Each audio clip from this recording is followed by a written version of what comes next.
왜 자꾸 안 들리지? 노화로 인한 청력 저하. 여보, TV 소리 좀 줄여. 매일 반복되는 이 말. 혹시 당신도 들어본 적 있나요?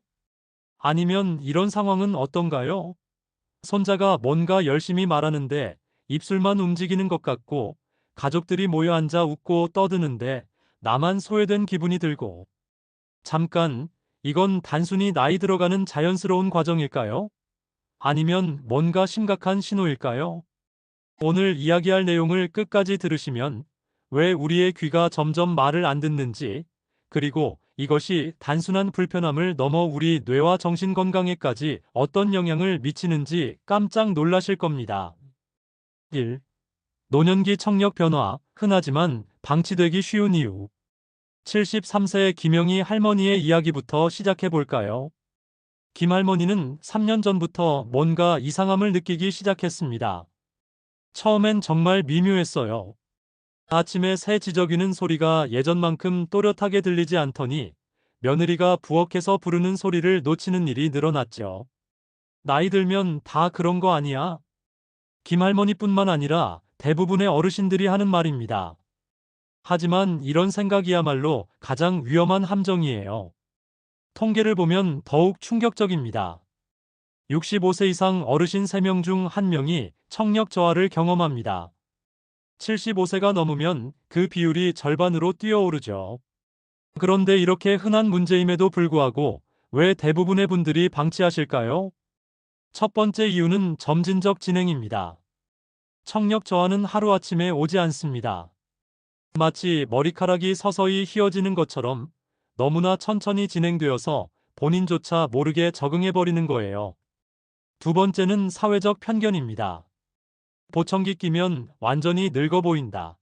남들이 나를 무능하다고 생각할 것이다. 이런 걱정 때문에 문제를 인정하길 거부하시는 분들이 많아요. 세 번째는 가족들의 무관심입니다.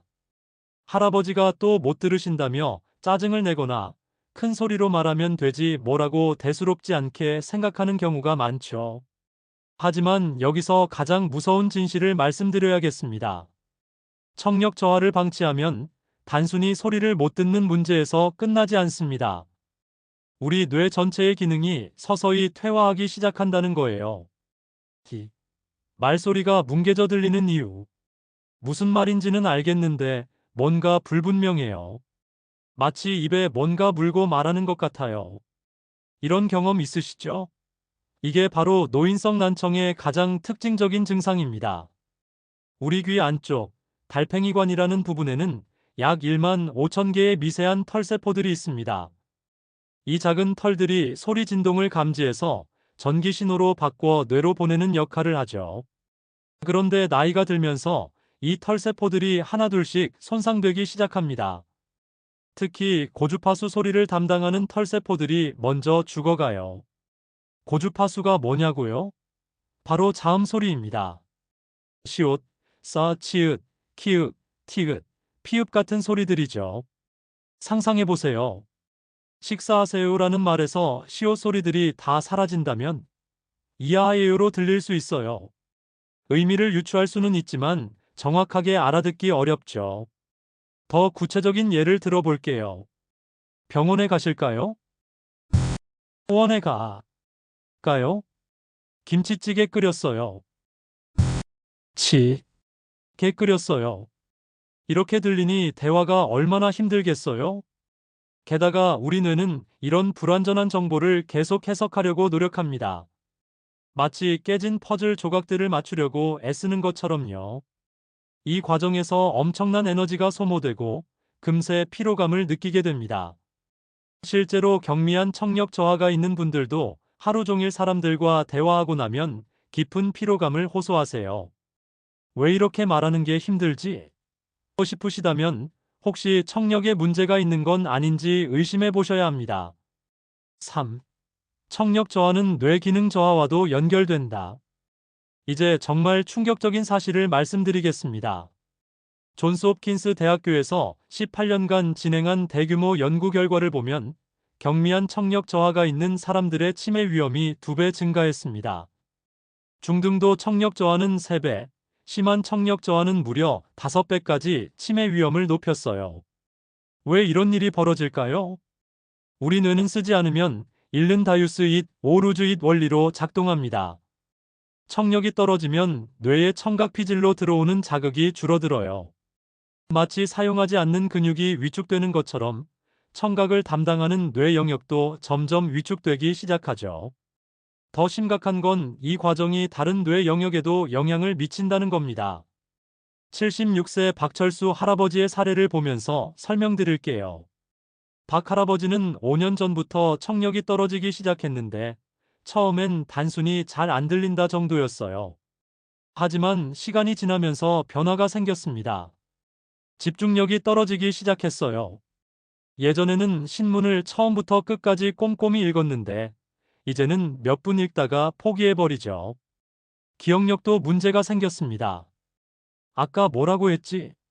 하면서 방금 들은 말도 자주 잊어버려요. 가장 심각한 건 판단력 저하였습니다. 보이스피싱 전화가 와도 예전 같으면 바로 알아차렸을 텐데 이제는 헷갈려 해요. 이런 변화들이 모두 청력 저하와 관련이 있을까요? 네, 그렇습니다. 소리를 제대로 듣지 못하면 뇌가 받아들이는 정보의 양과 질이 현저히 떨어집니다. 뇌는 끊임없이 새로운 자극과 정보를 통해 활성화되어야 하는데 그 중요한 통로 중 하나가 막혀버린 거예요.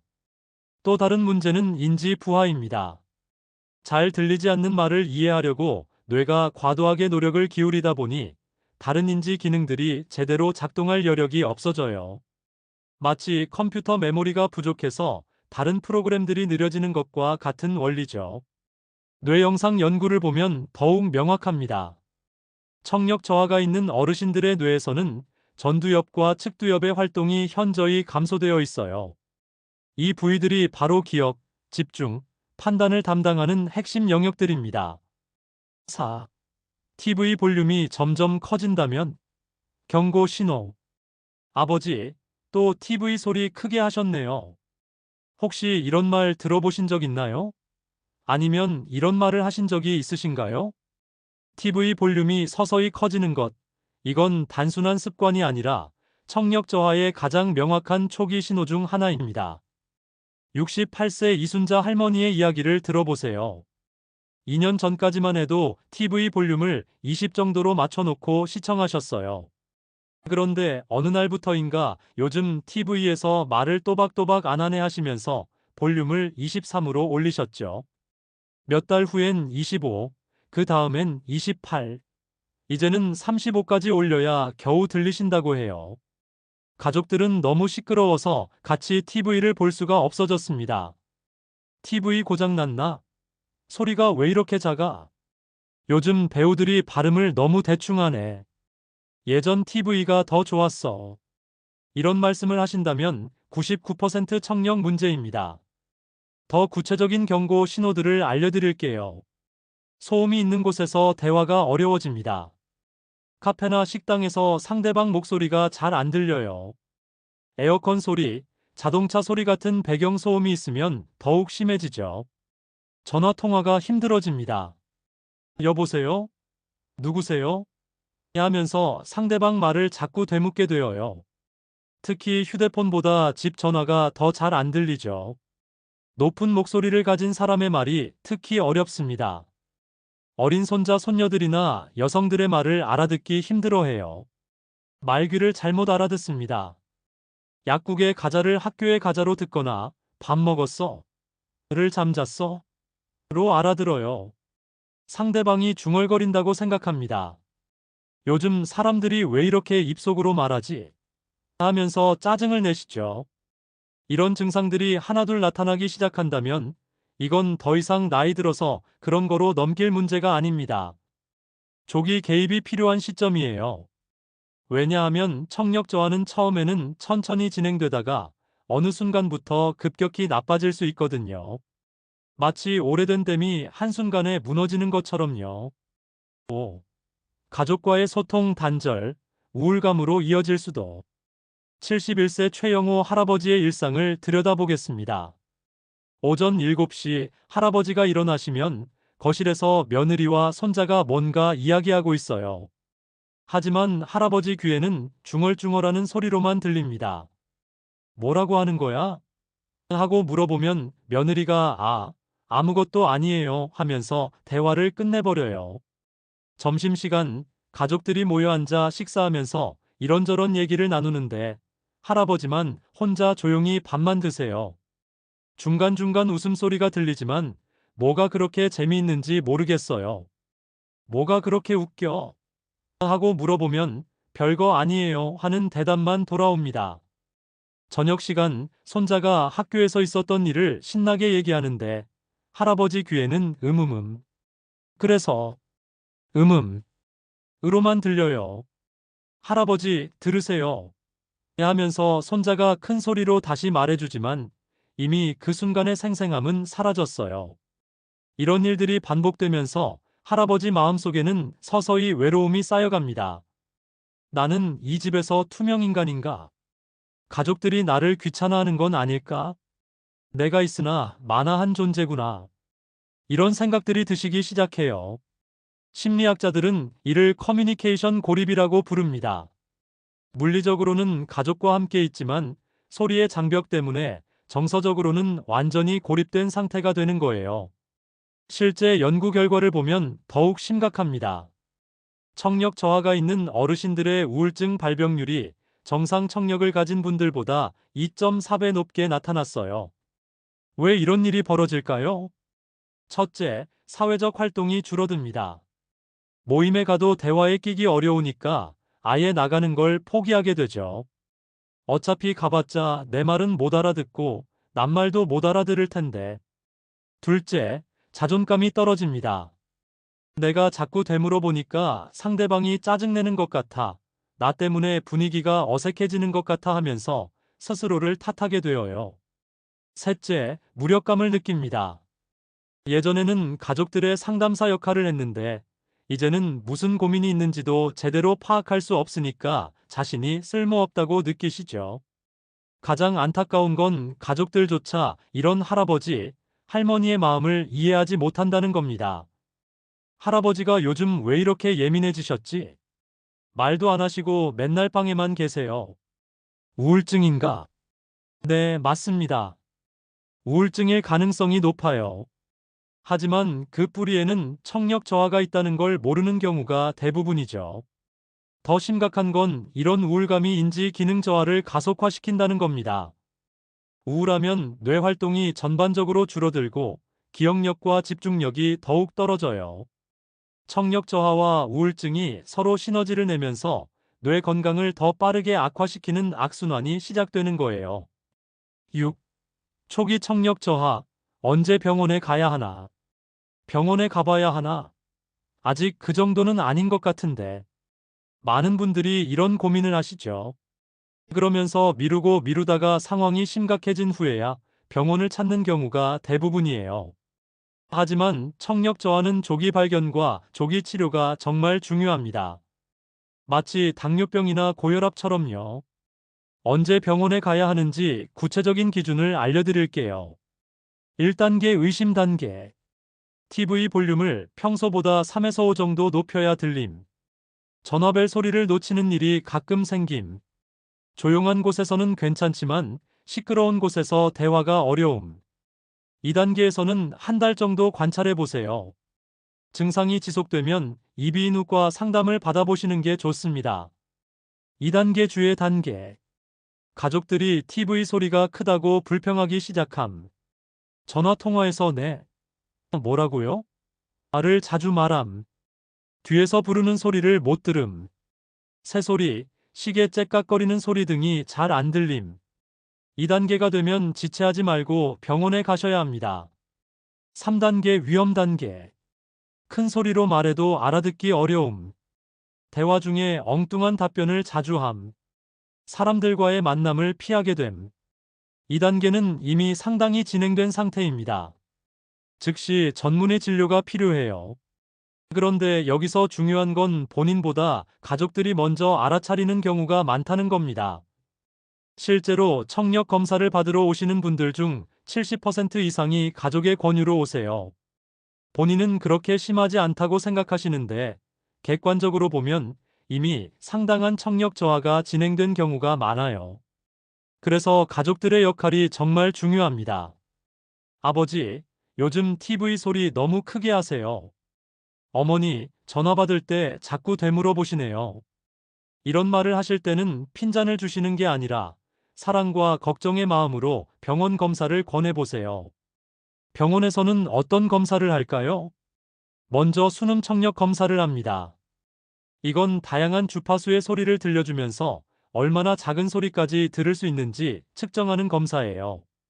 약 15에서 20분 정도 걸리고 전혀 아프지 않습니다. 다음으로 어음 청력 검사를 해요. 실제 말소리를 들려주면서 얼마나 정확하게 알아들을 수 있는지 확인하는 검사죠. 이게 실생활과 가장 직결되는 검사예요. 고막과 중이 상태를 확인하는 임피던스 검사도 합니다.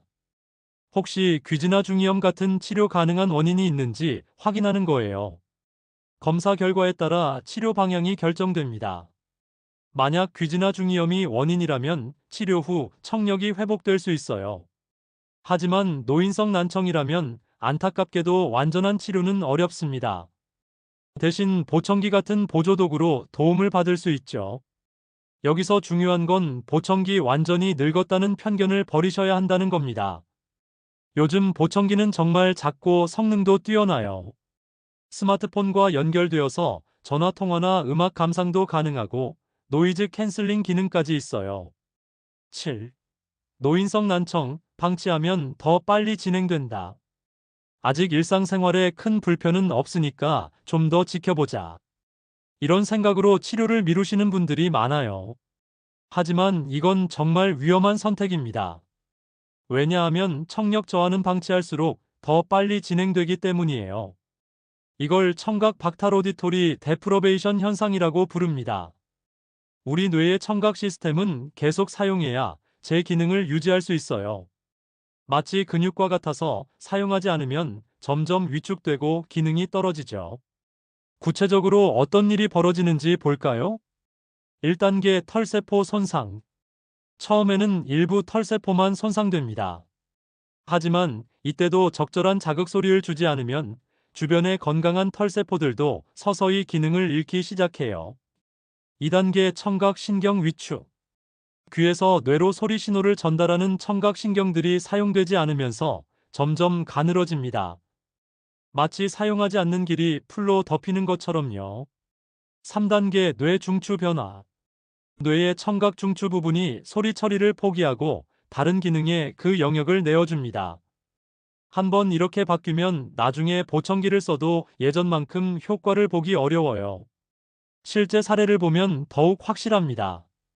74세 정만수 할아버지는 3년 전 경미한 청력 저하 진단을 받았지만 아직 괜찮다며 치료를 미뤘어요. 그런데 1년 전부터 급격히 나빠지기 시작했죠. 처음에는 조용한 곳에서 대화하는데 큰 문제가 없었는데 이제는 가족과 대화할 때도 큰 소리로 말해야 겨우 알아들어요. 더 안타까운 건 이제 보청기를 착용해도 효과가 제한적이라는 겁니다. 뇌가 이미 소리 처리하는 방법을 많이 잊어버렸거든요. 반대로 조기에 치료를 시작한 경우를 볼까요? 69세 김은영 할머니는 가족들이 TV 소리가 크다고 지적했을 때 바로 병원에 가셨어요. 경미한 청력 저하 진단을 받고 즉시 보청기를 착용하기 시작했죠. 처음에는 보청기 소리가 어색하고 시끄럽게 느껴졌지만 2-3개월 적응 기간을 거쳐 지금은 매우 만족하며 사용하고 계세요. 가족들과의 대화도 자연스럽고 사회 활동도 예전처럼 활발하게 하고 계시죠. 이 두 사례의 차이점이 무엇일까요? 바로 시기입니다. 청력 저하를 치료하는 것은 마치 화재를 진압하는 것과 같아요. 불이 작을 때 빨리 잡으면 쉽게 끌 수 있지만 크게 번진 후에는 아무리 노력해도 원상복구가 어렵죠. 특히 노인성 난청의 경우 되돌릴 수 없는 변화입니다. 한번 손상된 털세포는 재생되지 않아요. 그래서 남아있는 청력을 최대한 보호하고 활용하는 것이 관건이죠. 방치했을 때의 진행 속도를 수치로 보면 더욱 놀랍습니다. 정상적인 노화로 인한 청력 저하는 1년에 약 0.5에서 1dB씩 떨어져요.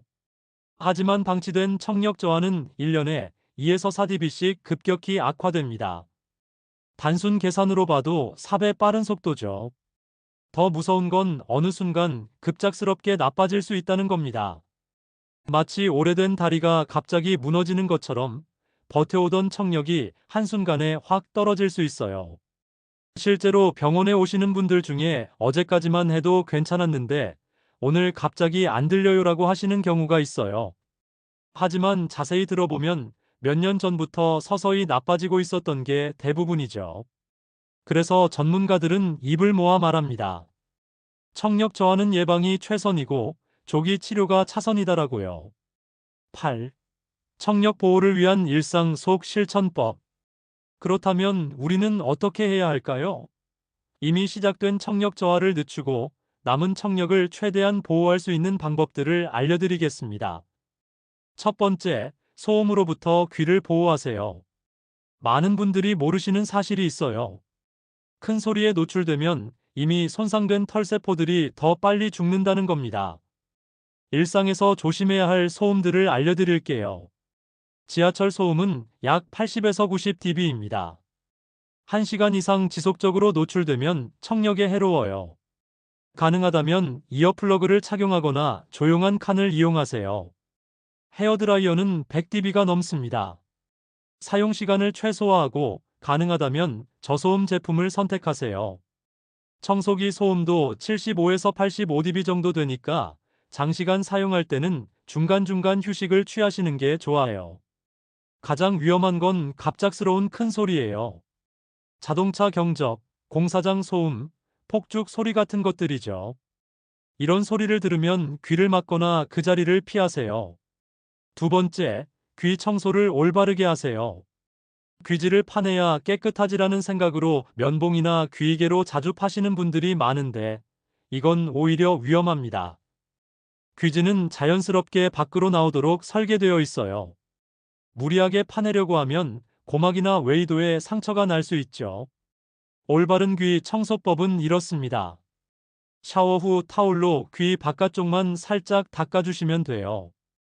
귀 안쪽까지 들어가서 닦을 필요는 없습니다. 만약 귀지가 너무 많이 쌓여서 불편하다면 이비인후과에서 전문적으로 제거받으세요. 집에서 무리하게 파내려다가 오히려 더 깊숙이 밀어넣는 경우가 많거든요. 세 번째, 귀에 좋은 음식을 드세요. 청력 건강에 도움이 되는 영양소들이 있어요. 오메가3 지방산이 풍부한 생선류가 좋습니다. 고등어, 삼치, 연어 같은 생선을 주 2에서 3회 드시면 혈액순환 개선에 도움이 되어 뇌 건강에 좋아요. 항산화 성분이 많은 과일과 채소도 중요해요. 블루베리, 시금치, 브로콜리 같은 식품들이 활성산소로부터 털세포를 보호해줍니다. 아연이 풍부한 굴, 호박씨, 견과류도 청력 건강에 도움이 됩니다. 아연 결핍은 청력 저하를 가속화시킬 수 있거든요. 반대로 피해야 할 것들도 있어요. 과도한 카페인과 알코올은 뇌의 혈액순환을 방해할 수 있으니 적당히 드시는 게 좋습니다. 네 번째, 규칙적인 운동을 하세요. 운동과 청력이 무슨 관계가 있을까 싶으시죠? 하지만 관계가 깊습니다. 유산소 운동은 전신 혈액순환을 개선시켜서 뇌로 가는 혈류도 좋게 만들어요. 주 3회 이상 30분씩 걷기, 수영, 자전거 타기 같은 운동을 해보세요. 목과 어깨 스트레칭도 중요해요. 목 주변 근육이 경직되면 귀로 가는 혈액순환이 나빠질 수 있거든요. 다섯 번째, 스트레스를 관리하세요. 만성 스트레스는 청력 저하를 가속화시킵니다. 스트레스 호르몬인 코르티솔이 뇌의 털세포를 손상시킬 수 있어요. 명상, 요가, 심호흡 같은 스트레스 해소법을 찾아보세요. 좋아하는 취미 활동을 하는 것도 도움이 돼요. 충분한 수면도 중요합니다. 수면 부족은 스트레스를 가중시키고 면역력을 떨어뜨려서 청력 건강에 악영향을 미칠 수 있거든요. 여섯 번째, 정기적인 청력 검사를 받으세요. 60세 이상이시라면 1년에 한 번씩은 청력 검사를 받아보시는 걸 권합니다. 특히 가족력이 있거나 소음에 많이 노출되셨던 분들은 더욱 주의 깊게 관찰하셔야 해요. 조기 발견이 정말 중요하다는 걸 다시 한번 강조드리고 싶어요. 내과에서 혈압, 혈당 체크하듯이 이비인후과에서 청력 체크도 받으시길 바랍니다. 7번째, 보청기에 대한 편견을 버리세요. 보청기는 정말 귀가 안 들릴 때 끼는 거라는 생각을 바꾸셔야 해요. 요즘 보청기는 정말 많이 발전했습니다. 크기도 작아져서 거의 보이지 않고 성능도 뛰어나요. 스마트폰과 연결해서 음악도 들을 수 있고 통화도 가능해요. 노이즈 캔슬링 기능으로 필요한 소리만 선별해서 들을 수도 있어요. 가장 중요한 건 조기 착용입니다. 청력이 많이 나빠진 후에 착용하면 효과가 제한적이지만 초기에 착용하면 현재 청력을 유지하고 더 나빠지는 걸 예방할 수 있어요. 오늘 긴 이야기를 들어주셔서 감사합니다. 혹시 이런 생각 드시나요? 나는 아직 괜찮은 것 같은데. 하지만 기억하세요. 청력 저하는 정말 천천히, 조용히 다가옵니다. 마치 머리가 하얗게 새는 것처럼 어느 날 갑자기 언제부터 이렇게 안 들렸지? 하게 되죠. 그리고 한번 잃어버린 청력은 되돌릴 수 없습니다. 하지만 조기 발견하고 적절히 관리하면 충분히 일상생활을 유지할 수 있어요. 가장 중요한 건 혼자 끙끙 앓지 마시라는 겁니다. 나이 들면 다 그렇지 뭐 하면서 포기하지 마세요. 보청기 끼면 늙어 보인다 하는 편견도 버리세요. 가족들이 귀찮아할까봐 하는 걱정도 하지 마세요. 당신의 청력 건강은 단순히 개인의 문제가 아닙니다. 가족 전체의 행복과 직결된 문제예요. 할아버지, 할머니가 가족들과 자유롭게 대화하고 함께 웃고 함께 울 수 있을 때 진정한 가족의 화목이 이루어지는 거니까요. 오늘 이 영상을 보신 후 혹시 해당되는 증상이 있으시다면 미루지 마시고 이비인후과를 찾아가 보세요. 그리고 가족 중에 TV 소리를 자꾸 크게 하시거나 전화를 받을 때 자꾸 되물어 보시는 분이 계시다면 사랑하는 마음으로 병원 검사를 권해보세요. 건강한 청력으로 가족들과 더 많은 소중한 이야기들을 나누시길 바랍니다. 그리고 무엇보다 지금 이 순간 들리는 모든 소리들, 가족의 웃음소리, 바람소리, 새 지저귀는 소리, 이 모든 게 얼마나 소중한 선물인지 다시 한번 느껴보시길 바랍니다. 다음에도 더 유익한 건강 정보로 찾아뵙겠습니다. 오늘도 건강하세요.